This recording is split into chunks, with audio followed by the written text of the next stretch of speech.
아침에 머리를 감고 나면 배수구에 머리카락이 수북하게 쌓여 있지는 않으신가요?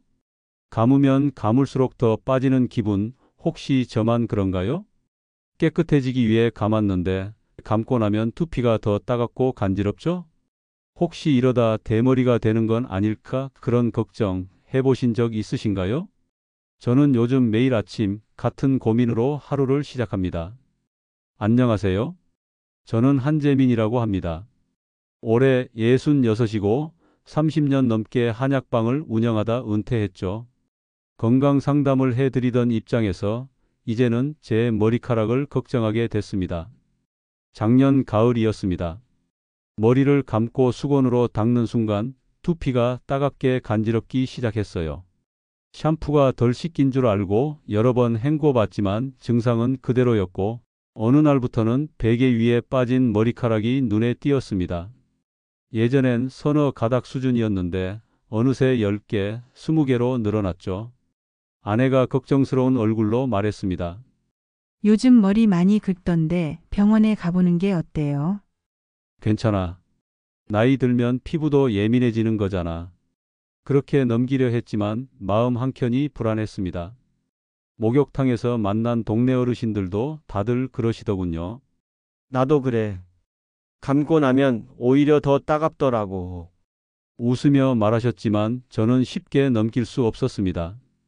한약방을 하면서 배운 게 하나 있습니다. 몸이 보내는 신호는 이유 없이 생기지 않는다는 거죠. 거울 앞에 서서 정수리를 들춰보았습니다. 두피가 붉게 달아올라 있었고 머리숱도 전보다 확실히 줄어 있었습니다. 비듬 전용 샴푸, 두피 영양제, 민간요법까지 시도해 봤지만 달라지는 건 없었어요. 오히려 화학 성분 때문인지 두피가 더 예민해진 느낌만 남았죠. 며칠 전 이웃집 어르신과 마주쳤을 때 조용히 말씀하시더군요. 처음엔 나도 그랬어. 가렵더니 어느 날 다 빠졌지. 그 어르신의 반들반들한 머리를 보며 등골이 서늘해졌습니다. 저는 생각했습니다. 이대로 두면 안 되겠다고요.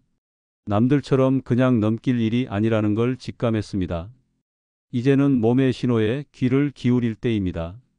30년 동안 쌓아온 경험이 이번엔 제 머리를 지켜줄 수 있을지도 모릅니다.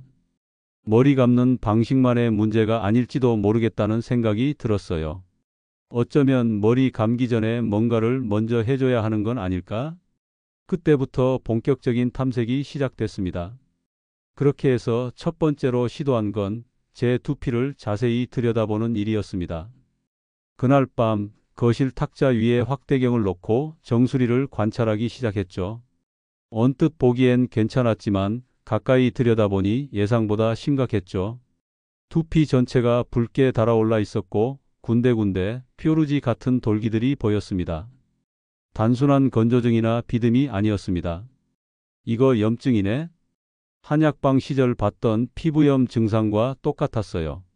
아내가 물었습니다. 여보 얼굴이 안 좋아 보여요. 무슨 일 있어요? 두피에 염증이 생긴 것 같아. 아마 머리카락 빠지는 것도 그 때문일 거야. 확신이 들었습니다. 당시 한약방에 오셨던 분들 중에도 두피 가려움, 따가움, 탈모를 함께 호소한 분들이 있었거든요. 그 기억이 떠올랐습니다. 다음 날 머리를 감을 때 일부러 평소 습관을 살펴봤습니다. 뜨거운 물로 머리를 적시고 샴푸를 손에 덜어 바로 문질렀습니다. 그제야 깨달았죠.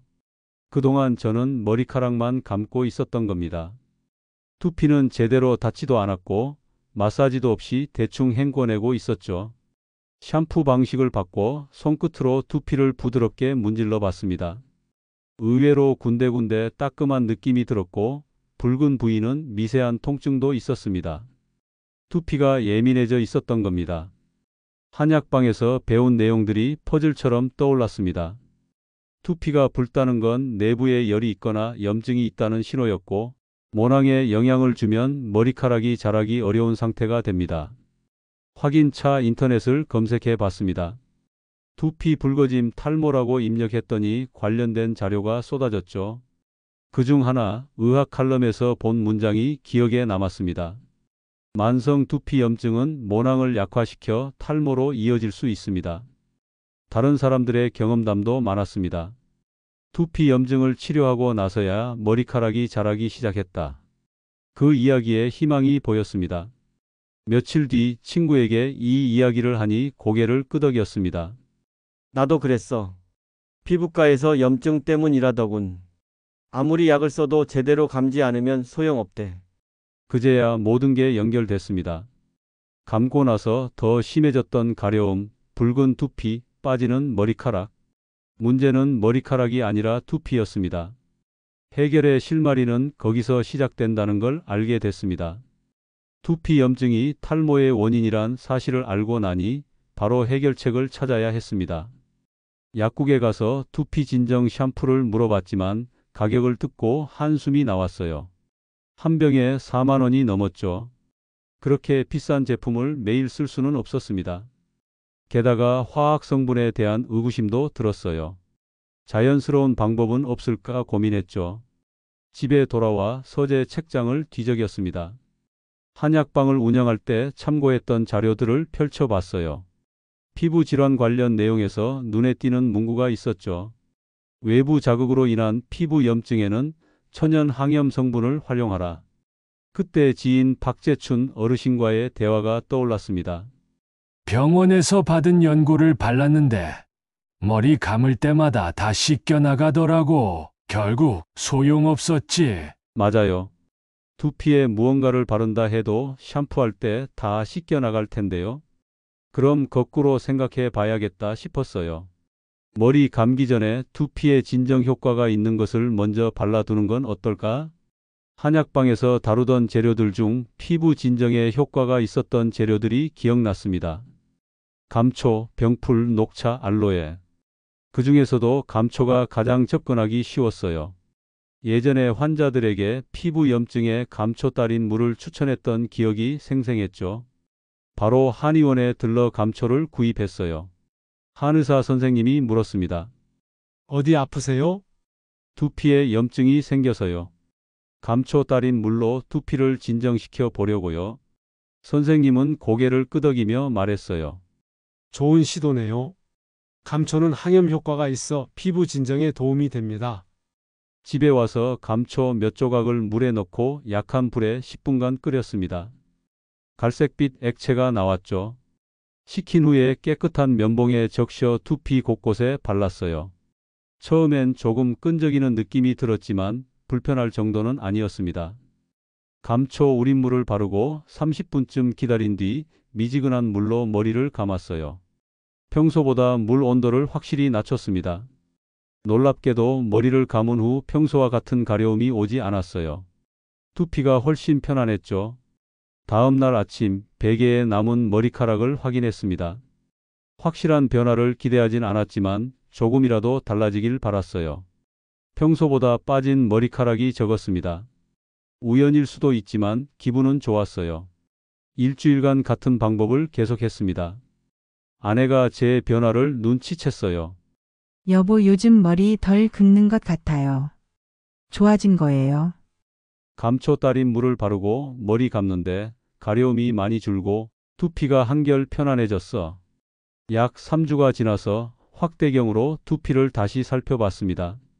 붉은기가 조금씩 줄어든 것이 보였어요.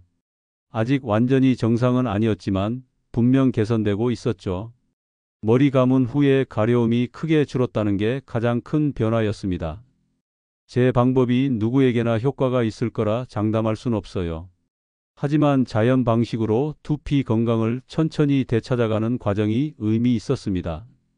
약에만 의존하지 않고 오래된 지혜를 활용해 건강을 돌볼 수 있다는 자신감도 얻었죠. 감초 우린물로 두피 염증을 조금씩 진정시키는 효과가 있었지만 저는 여전히 의문이 들었습니다. 증상이 개선되는 속도가 생각보다 느렸거든요. 어쩌면 제가 놓치고 있는 부분이 있을지도 모른다는 생각이 들었어요. 어느 날 아침 욕실 거울을 보며 머리를 감는 제 모습을 유심히 관찰했습니다. 평생 해온 습관이라 미처 생각해 보지 않았던 부분이었죠. 그런데 문득 깨달았어요. 저는 지금까지 두피를 씻는 게 아니라 긁고 있었던 겁니다. 뜨거운 물을 확 끼얹고 샴푸를 머리에 직접 짜서 손톱으로 거세게 긁듯이 문질렀죠.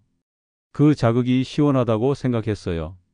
하지만 염증이 있는 두피의 이런 행동은 불난 집에 기름을 붓는 격이었습니다. 그날부터 머리 감는 법을 완전히 바꿨어요. 먼저 물 온도를 확 낮췄습니다. 뜨거운 물이 두피의 보호막을 씻어내고 염증을 악화시킨다는 사실을 알았거든요. 미지근한 물로 머리카락을 충분히 적셨어요. 놀라운 발견이 있었습니다. 샴푸하기 전에 맨물로 먼저 헹구니 머리카락 먼지와 유분이 상당히 제거되었어요. 이렇게 하면 샴푸가 더 적게 필요했죠. 샴푸는 머리에 직접 바르지 않고 손바닥에 덜어 거품을 충분히 낸 후 사용했습니다. 그리고 손톱이 아닌 손가락 지문 부분으로 두피를 부드럽게 마사지하듯 문질렀어요. 강하게 긁는 대신 부드러운 원을 그리며 감쌉니다. 처음에는 시원하지 않아 답답했어요. 그동안 손톱으로 긁는 자극이 중독되어 있었나 봅니다. 하지만 일주일쯤 지나자 두피가 받는 스트레스가 현저히 줄어든 것이 느껴졌어요. 또 한 가지 중요한 변화를 주었습니다. 헹구는 시간을 2배로 늘렸어요. 샴푸 잔여물이 두피에 남으면 자극의 원인이 된다는 사실을 알게 되었거든요. 미지근한 물로 머리카락을 샤워기 아래 두고 이제 다 씻겼겠지라고 생각되는 시점에서 30초를 더 헹궜습니다. 샴푸 후에는 수건으로 물기를 제거할 때도 두피를 문지르지 않고 수건으로 감싸 가볍게 눌러 물기만 흡수했어요. 문지르는 행동이 자극을 주고 염증을 악화시킬 수 있으니까요. 이렇게 머리 감는 습관을 바꾸고 2주가 지났을 때 눈에 띄는 변화가 있었습니다. 감고 난 후 두피가 당기거나 가려운 증상이 크게 줄었어요. 베개에 남는 머리카락도 눈에 띄게 감소했습니다. 친구를 만났을 때 제 변화를 언급했어요. 자네 얼굴빛이 좋아 보이네. 무슨 좋은 일 있나? 머리 감는 방법을 바꿨더니 두피 염증이 많이 나아졌어. 덕분에 잠도 잘 자고 스트레스도 줄었지. 그런 게 다 효과가 있나? 나도 한번 시도해 봐야겠군. 샴푸 방법이란 평생 해온 습관이라 미처 의심하지 않았던 부분이었습니다. 하지만 작은 변화가 쌓여 큰 차이를 만들어냈어요. 머리를 감는 법부터 달라져야 두피 건강의 근본적인 개선이 시작된다는 걸 깨달았습니다. 샴푸병에 적힌 사용법보다 더 중요한 건 제 두피 상태에 맞는 올바른 방법을 찾는 일이었죠. 그리고 이 변화는 제게 가장 큰 차이를 만들어냈습니다. 머리 감는 법을 바꾸고 감초 우린물을 사용하면서 두피 상태가 점점 나아지고 있었습니다. 그런데 어떤 날은 좋아졌다가도 갑자기 가려움이 심해지는 날이 있었어요. 생활 속 다른 요소들도 살펴봐야겠다 싶었죠. 어느 추운 겨울날 아내와 시장에 갔다가 귀가했어요. 모자를 벗는 순간 두피가 따끔거리기 시작했습니다. 그날따라 머리가 지독하게 가려웠어요. 확대경으로 두피를 살펴보니 붉은기가 더 심해져 있었죠. 이상하네. 뭔가 달라진 게 있었나? 머리를 긁으며 생각하다가 문득 그날 썼던 모자가 떠올랐습니다. 추운 날씨에 낡은 털모자를 꽉 눌렀었거든요. 거의 하루 종일요. 그리고 집에 돌아와 모자를 벗자마자 두피가 따끔거리기 시작했죠. 한약방을 운영할 때 피부병 환자들에게 자주 해주던 조언이 있었어요. 염증이 있는 피부는 숨을 쉬게 해주세요. 그래요. 두피도 피부니까 숨을 쉬어야 했던 거죠. 하루 종일 꽉 눌러 쓴 모자는 두피를 답답하게 만들고 땀과 열을 가두었을 겁니다. 그리고 그것이 염증을 악화시켰던 거예요. 다음 날부터 모자 습관을 바꿨습니다. 꼭 써야 할 때만 가볍게 쓰고 실내에서는 바로 벗었어요. 조금 춥더라도 두피에 공기가 통하도록 했죠. 모자도 단단한 것보다 통풍이 되는 가벼운 것으로 바꿨습니다. 옆집 어르신은 제 이야기를 듣고 웃었어요. 나는 목욕탕에서 때밀 때 머리 팍팍 밀어달라고 하는데 그게 낫더라고. 시원하잖아. 그렇게 하면 두피가 자외선에 노출되고 건조해져서 더 나빠질 수 있어요. 이런 대화를 나누며 또 하나 떠올랐습니다. 겨울철 실내 난방이 두피를 건조하게 만든다는 점이었죠. 거실에 작은 가습기를 놓기 시작했어요. 실내 습도를 적절히 유지했더니 피부와 두피가 덜 건조해지는 느낌이었습니다. 2주가 지나자 놀라운 변화가 있었어요. 아내가 제 뒷머리를 가리키며 말했습니다. 여보, 여기 보세요. 작은 머리카락들이 새로 나고 있어요. 거울로 확인해 보니 정말이었습니다. 염증이 있던 부위에 짧은 새 머리카락이 보였어요. 마치 봄에 움트는 새싹 같았죠. 두피가 숨을 쉬게 되자 건강을 되찾기 시작한 겁니다. 작은 습관의 변화가 눈에 띄는 차이를 만들어냈어요.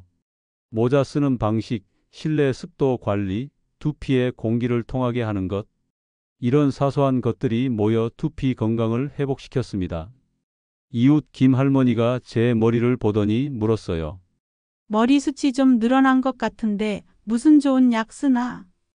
약이 아니에요. 작은 습관들을 바꿨더니 두피가 반응하더라고요. 머리카락을 되찾는 과정이 하루아침에 이루어지는 기적 같은 일은 아니었습니다. 하지만 매일 조금씩 나아지는 모습은 충분히 기뻤어요. 두피가 건강해지자 머리카락도 자연스럽게 따라오기 시작했습니다.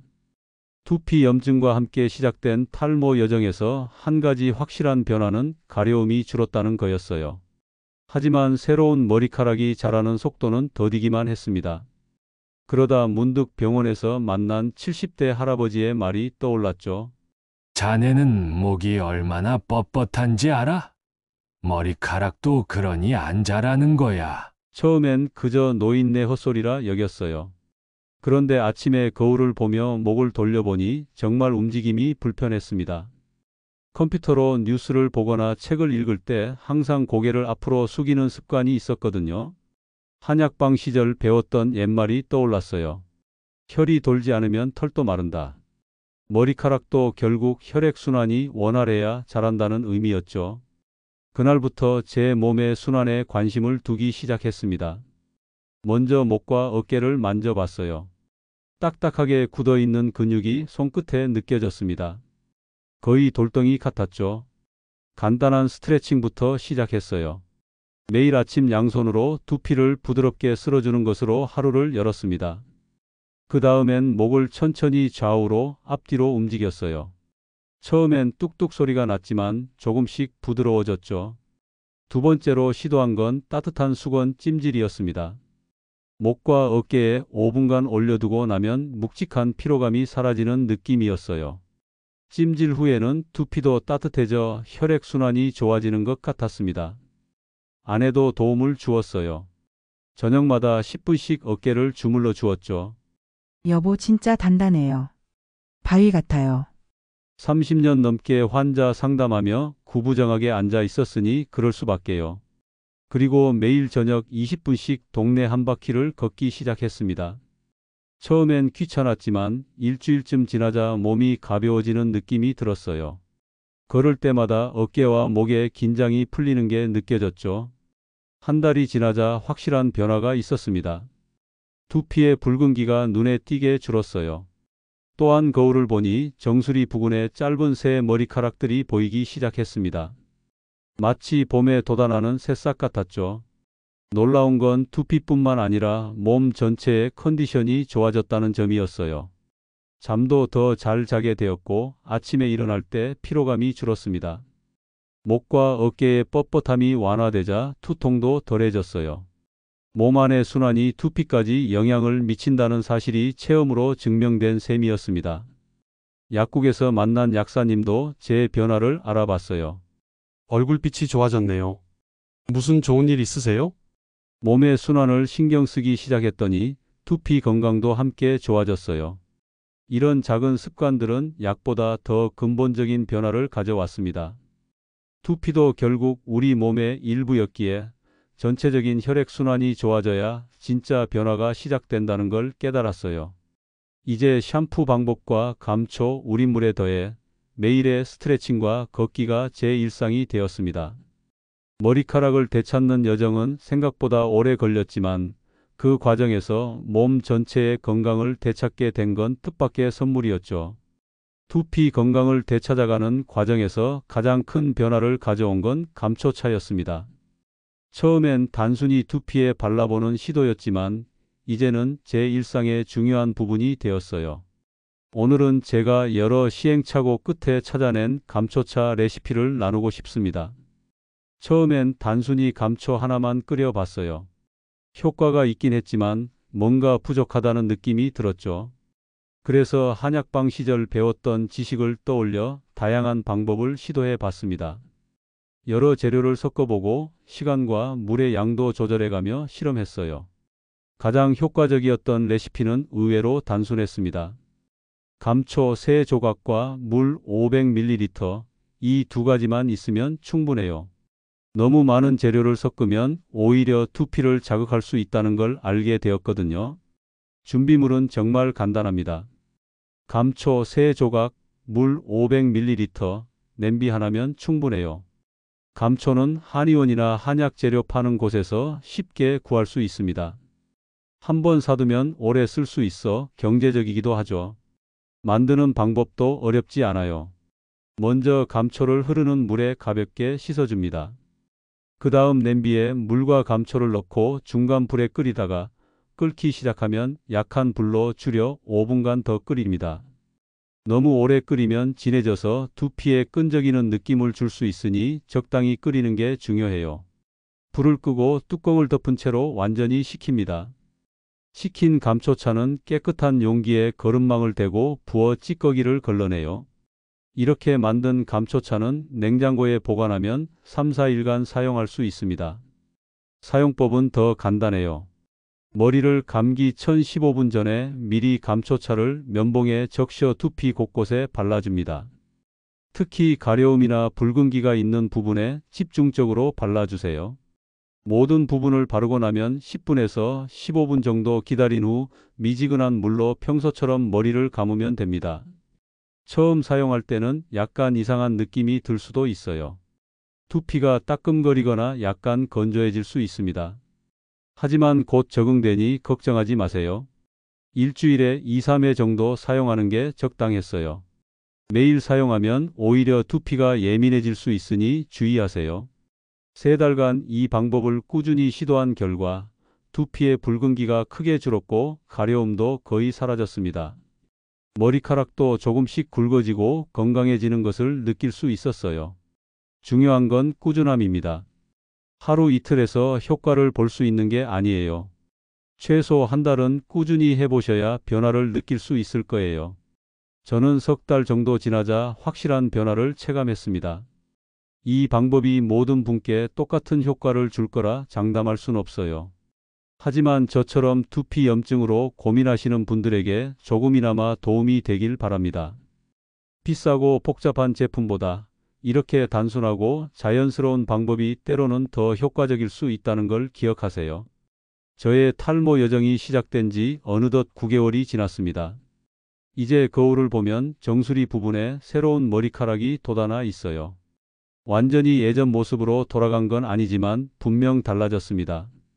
그런데 돌이켜보니 이 여정에서 얻은 건 머리카락만이 아니었어요. 처음엔 탈모라는 문제를 해결하겠다는 일념이었습니다. 두려움과 초조함으로 시작했죠. 그저 빠르게 머리카락을 되찾고 싶었어요.